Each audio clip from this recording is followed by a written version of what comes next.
Horror Obsessive presents. Film franchises have to take risks. If you're going to keep pushing a franchise for more and more chapters, eventually you have to think outside the box and try something different.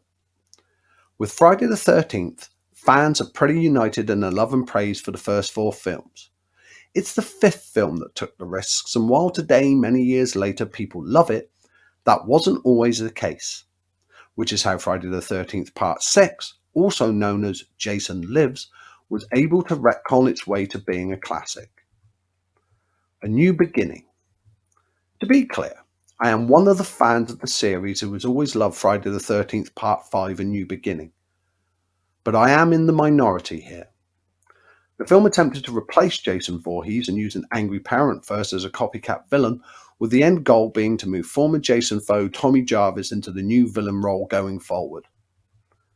The idea itself is interesting.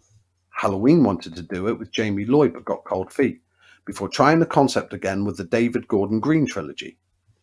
Replacing the franchise killer with another human, in effect capping the supernatural elements and leaning into the human traits of these killers.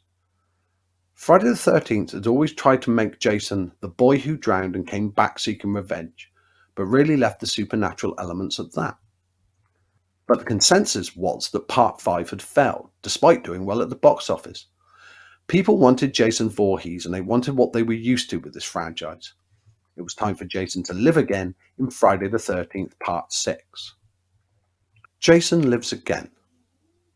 Filmmaker Tommy McLoughlin was brought in to direct the film that would refocus the series on Jason as an unstoppable killer back at his home Camp Crystal Lake. Friday the 13th Part 6 would in fact have to retcon several parts of the previous film to achieve its mission of restoring Jason to all of his previous glory. First, this film would be treated as a direct sequel to the fourth film and not the fifth.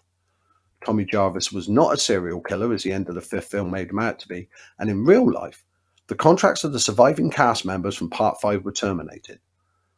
Original plans to pick up where Part 5 left off were out of the window, including the original plan to bring back Pam and Reggie to kill them in the opening scene.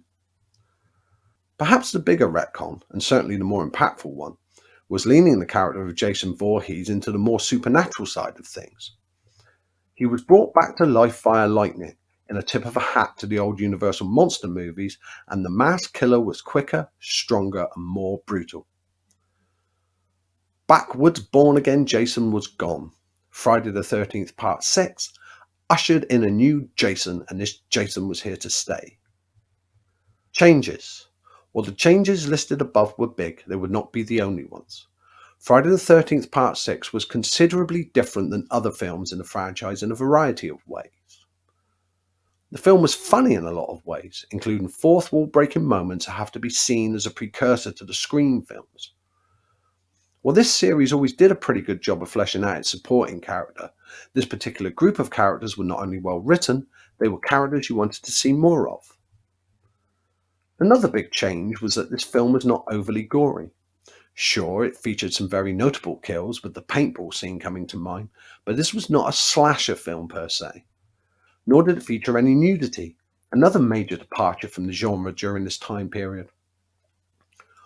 While future Friday the 13th films would go back to various women taking off their tops for virtually no reason, the genre as a whole began to move away from pointless nudity. That all started here in Friday the 13th Part 6. The film's legacy. Friday the 13th fans have varied in their opinions when it comes to favourite films in the series, but after the original, the second, fourth, and sixth films are the most frequently mentioned as favourites. It's a testament to Friday the 13th Part 6's strength of writing to be mentioned along with these other films. After all, it's hard to be the sixth installment in a franchise and still create something original, but that's exactly what this film did. But the retconning done here allowed the franchise to live on. 4 films followed, then the long-awaited Freddy vs. Jason, and even a reboot film. This continued run of success stems from the ability of Friday the 13th Part 6 to change course and soothe the hard feelings amongst fans after the 5th film did not give them what they wanted. Jason Lives, by daring to be different, also enabled the films that followed it to be different and move away from the tried and true formula of teenagers at Camp Crystal Lake. Each film that followed Friday the 13th Part 6 was unique in its own way, playing with the formula more than abiding by it, all while playing by the supernatural Jason rules established here. It's fascinating to think about what if this film never happened and they tried to proceed with Tommy Jarvis as the villain. While the concept is fascinating, I don't think there would have been much longevity to it. We theoretically could have had another film, maybe two with Jarvis as the villain, but would we as an audience have bought it? Would Tommy seem like an unbeatable monster or merely a crazy guy in the vein of a Jeffrey Dahmer, perhaps? We're talking about a whole different style and direction for the franchise at that point. Friday the 13th Part 6 gave us what we wanted and perhaps what we needed. Sure, it changed the past some, but it was for the better. So that the series could live on, and even if you don't like all the entries that followed as films, odds are you like at least some of them. Plus, we got a top-notch horror sequel in this film that stands on its own as a classic. Jason Lives, and we should all be thankful.